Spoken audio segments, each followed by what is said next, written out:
আসসালামু আলাইকুম ভিউয়ার্স, কেমন আছেন? আপনাদের সকলের মনে আছে রনি ভাইয়ের খামারের কথা।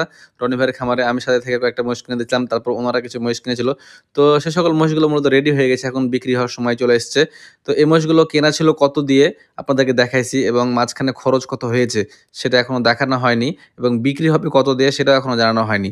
তো মূলত লাভ লসের একটা আমরা পর্ব করব বলেছিলাম আপনাদেরকে, সেই পর্বটার সময় হয়ে গেছে। বিক্রিটা হয়ে গেলেই মূলত আমি আপনাদেরকে দেখাবো ইনশাআল্লাহ। তো এবারের যে মহিষগুলো দেখছেন এই মহিষগুলোর রেজাল্ট একটা ভিন্ন আসতে চলেছে, হ্যাঁ? মানে আমরা এর আগে যত ভিডিও করেছি দেখা যাচ্ছে অনেকে যেরকম রেজাল্ট পাইছি তার থেকে এটা ভিন্ন হতে চলেছে। এখনো যেহেতু বিক্রি হয়নি, দামটা কেমন কি হচ্ছে সেটা আসলে অ্যাকুরেট বলতে পারছি না। আপনাদেরকে আমি কথা দিয়েছিলাম লাভ লস যাই হোক সেটা আপনাদেরকে দেখাবো। এখন যা বলেছি তাই করতে হবে। আমি আপনাদেরকে কথা দিয়েছি, কথা রাখবো ইনশাআল্লাহ। আমাকেও কেউ কমেন্টও করে থাকে মাঝেমধ্যে যে, "ভাই এই মহিষগুলোর কি অবস্থা? আপডেট দেন। লাভ লসের অবশ্যই জানাবেন কি হইলো না হইলো।" হ্যাঁ, ইনশাআল্লাহ আমি আপনাদেরকে জানাবো। তো এখান থেকে কিন্তু এর ভিতরে ২-১ টা মহিষ বিক্রি করাও হয়ে গেছে।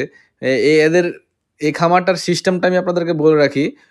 খুব একটা আমাদের জন্য শিক্ষামূলক একটা খামার আরকি। এখান থেকে আমরা অনেক কিছু শিখতে পারবো। ওনারা গরু থেকে মহিষে আসছে, মহিষ এসে কি রেজাল্ট পেলো, ওনাদের প্রত্যেকটা হিসাব লেখা আছে। পাই টু পাই সম্পূর্ণ হিসাব লেখা আছে।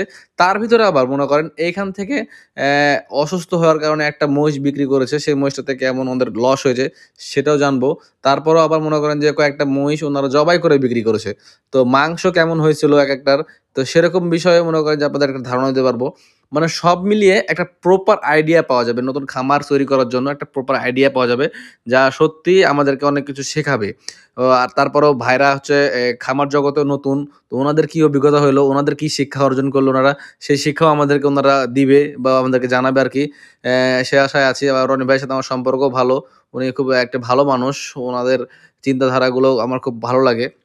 তো এর পরের প্রজেক্টে ওনাদের গরু আছে, এখন আর মহিষ করবে না।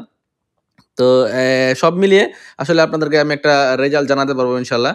যেহেতু সময় চলে আসছে, আর সময় বেশি নাই। আ যে সময় আমরা কিনছিলাম সেই সময় কিন্তু মহিষের দামগুলো একটু বেশি ছিল। এখন দাম বাজার খারাপ।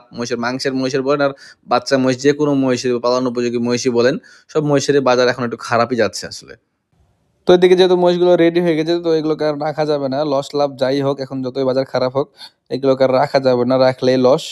মানে আরো খাবে যেটা সেটাই লস। সামনে বাজার কবে চারবে না চারবে ঠিক নাই। সেজন্য বেচে দিতে হবে। আর এই মহিষগুলোকে বাইরে এভাবে বেঁধে রাখার কারণ কি জানেন? মহিষগুলো খামারে থাকার কারণে গায়ে একটু লালচে ভাব আসছিল। জানেন যে মহিষ খামারে থাকলে একটু লাল হয়ে যায়। তো এগুলো কালো করার জন্য বাইরে রোদে বাঁধা হয়েছে। এই হচ্ছে ব্যাপার।